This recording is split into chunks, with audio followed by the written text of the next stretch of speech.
স্বপ্ন আর আশা মানুষকে সামনে এগিয়ে যেতে সাহায্য করে, কিন্তু স্বপ্ন শুধু দেখলেই হবে না, স্বপ্ন বাস্তবায়নের চেষ্টা করতে হবে।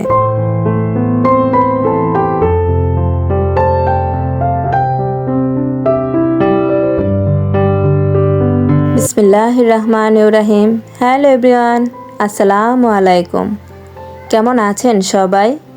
আশা করি কাছে ও দূরে, দেশ কিংবা দেশের বাইরে, যে যেখান থেকে আমার আজকের ভিডিওটি দেখছেন বা শুনছেন, মালিকের দয়ায় সবাই সুস্থ আছেন, ভালো আছেন, নিরাপদে আছেন। আমরাও আলহামদুলিল্লাহ আপনাদের সকলের দোয়া ও ভালোবাসায় মালিকের অশেষ দয়ায় বেশ ভালো আছি। আর যারা অসুস্থ থেকে আমার আজকের ভিডিওটি দেখা শুরু করেছেন বা দেখছেন না, তাদের সকলের সুস্থতা কামনা করে মায়ের সংসার থেকে নতুন দিনে নতুন আরও কিছু কাজ ও গল্প নিয়ে চলে আসলাম আপনাদের মাঝে। আশা করছি বরাবরের মতো আমার আজকের ভিডিওটি আপনাদের কাছে অনেক ভালো লাগবে। ভিডিওর শুরুতেই সবাইকে জানাই হ্যাপি নিউ ইয়ার। কেমন কাটলো সবার আজকের দিনটি? আশা করছি সবার বেশ ভালো কেটেছে, তাই না? আমার বাবা দুটো তাদের বাবাকে খুব বেশি মিস করেছে। আসলে অন্যরকমভাবে কাটার কথা ছিল হয়তোবা। মালিকের পরিকল্পনা তো কেউ বলতে পারে না, কারো হাতেও নেই, তাই না? যাই হোক, ওই দিকে আর যাব না, তাহলে হয়তোবা বয়স দিতে পারবো না। কেমন কেটেছে আপনাদের আজকের দিন অবশ্যই আমাকে কমেন্ট করে জানাবেন। আর প্লিজ সবাই আমার বাবা দুটোর জন্য দোয়া করবেন। মালিক যেন সর্বদা ওদের সহায় হন।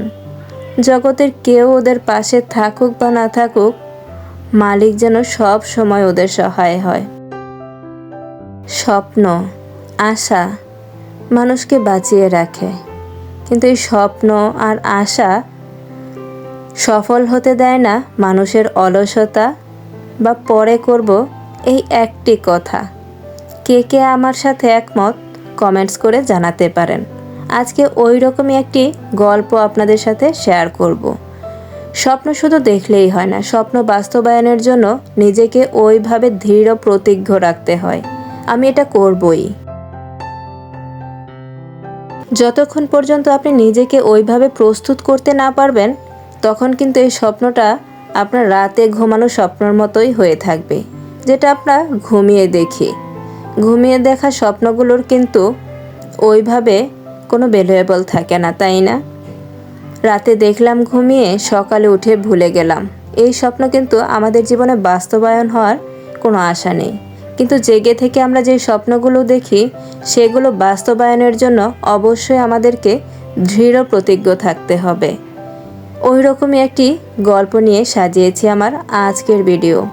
ভালো লাগলে অবশ্যই একটি লাইক দিয়ে দেবেন। যদি মনে করেন ভিডিওতে কারো কোনো উপকার হবে, তাহলে প্লিজ সবাই শেয়ার করে দেবেন। আজকে নতুন হয়ে থাকলে এই ধরনের সাধারণ লাইফস্টাইল ভিডিও যদি আপনার ভালো লেগে থাকে, তাহলে চাইলেই চ্যানেলটি সাবস্ক্রাইব করে পাশেই থেকে যেতে পারেন এবং পাশে থাকার বেল আইকনের অল অপশনটি অন করে দেবেন। তাহলে আমি যখনই ভিডিও ছাড়বো, নোটিফিকেশান চলে যাবে আপনার কাছে, আপনি আপনার সময় সুযোগ মতো দেখে নিতে পারবেন। আজকে বলবো একটি অলস ছেলের গল্প, যে তার অলসতাকে কাটিয়ে উঠতে পেরেছে বলে জীবনে সফলতা অর্জন করতে পেরেছে। আসলে অলসতা মানুষের একটা মনের রোগ, আমার যা মনে হয়। এই রোগটা যদি আপনি নিজেকে কাটিয়ে উঠতে পারেন, তাহলে আপনার জীবনের অনেক দূর এগিয়ে গিয়েছেন, এটা আপনি নিজেই বুঝতে পারবেন। গ্রামের একটা ছেলের গল্প, যে কিনা তার মায়ের একমাত্র সম্বল ছিল। মা সারাদিন অনেক পরিশ্রম করত, কিন্তু ওই যে সন্তান ছিল অলস, সারাদিন শুয়ে শুয়ে শুধু মোবাইল টিপত। মা কত কিছু বলতো, পাশের সবাই তোর সমান সবাই কাজ করছে, তোর কি ইচ্ছে হয় না? এই যে সারাদিন আমি এত পরিশ্রম করি। ছেলের মুখে একটাই কথা, মা এত তাড়াহুড়া কিসের, আর কিছুদিন যাক। এই কিছুদিন করতে করতে দিন পেরিয়ে, মাস পেরিয়ে, বছর পেরিয়ে গেল। ছেলের দ্বারা কিছুই করা সম্ভব হলো না। ছেলে শুধু জেগে জেগে বলেন, ঘুমিয়ে ঘুমিয়ে বলেন, সব সময় স্বপ্ন দেখত সে অনেক ভালো গল্প লিখবে। কিন্তু এই গল্প লেখা শুরু কোথায় থেকে করবে, কোথায় শেষ করবে, সেটা কিন্তু ও একদিনও চিন্তা করতো না। গল্প লিখতে বসলো একদিন, আবার রেখে দিল, আজ থাক কাল হবে। এইভাবে দিন গেল, সপ্তাহ গেল, মাস গেল, ওর কিন্তু গল্প লেখা আর শুরু হলো না। মা কোনো উপায় না দেখে তার এক টিচারের সাহায্য নিল। টিচার নিজেই আসলো ছেলেটির কাছে মায়ের অনুরোধে। এসে দেখে ছেলেটি শুয়ে শুয়ে মোবাইল টিপছে। টিচারের উপস্থিতি দেখে ছেলেটা অনেকটা বিরক্ত নিয়ে উঠে বসলো।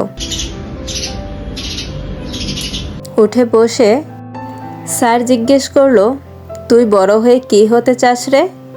ছেলে বলল, আমি অনেক বড় লেখক হব। তখন টিচার বলল, তার জন্য তুই কি পদক্ষেপ নিয়েছিস? ছেলেটি উত্তর দিল, নিয়েছি তো, অনেকগুলো কাগজ কিনেছি, কলম কিনেছি, শুরু করব স্যার, আপনাকে নিয়ে দেখাবো। তখন টিচার বলল, আমাকে তোর গল্প দেখাতে হবে না, কালকে আমার বাসায় আসিস, তোকে আমি একটা জিনিস দেখাবো। ছেলেটা অনেকটা বিরক্ত নিয়ে বলল, ঠিক আছে, কখন যেতে হবে? টিচার বলল, একটু সকাল সকাল আসিস, কারণ পরে তো আবার আমাকে স্কুলে চলে যেতে হবে। ছেলেটা অনেকটা বিরক্ত নিয়ে পরদিন সকালবেলা ঘুম থেকে উঠে টিচারের বাসায় গেল। গিয়ে দেখে টিচার একটি নিখুঁত কারুকার্যের একটা কাজ করছে। একটা গাছের খণ্ডের মধ্যে অনেক সুন্দর কাজ করছে টিচার, ছোট্ট একটা যন্ত্র দিয়ে। ছেলেটি বলল, এই ছোট্ট যন্ত্র দিয়ে এত বড় গাছের মধ্যে এই ডিজাইন করা যায়?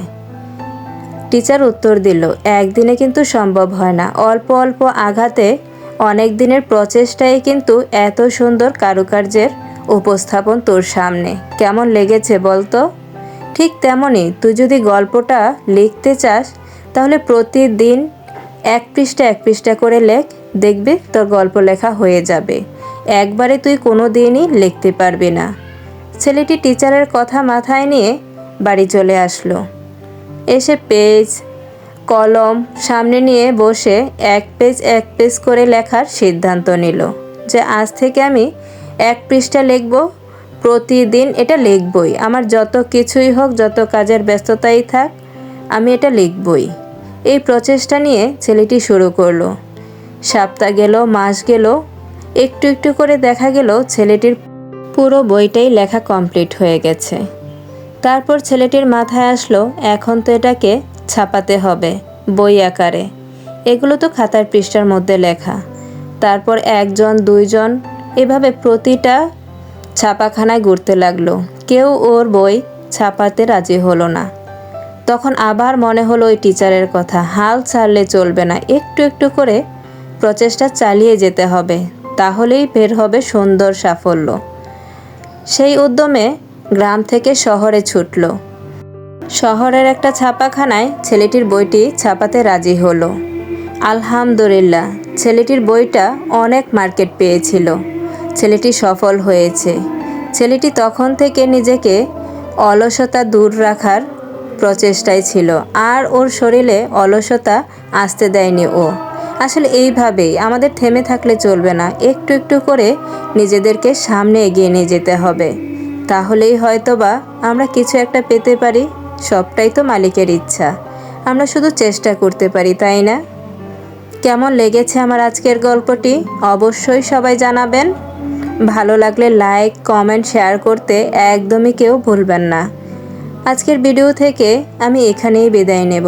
মালিকের দয়ায় সবাই সুস্থ থাকবেন, ভালো থাকবেন, নিরাপদে থাকবেন, অনেক সুন্দর দিন পার করেন সবাই। আল্লাহ হাফেজ। আসসালামু আলাইকুম।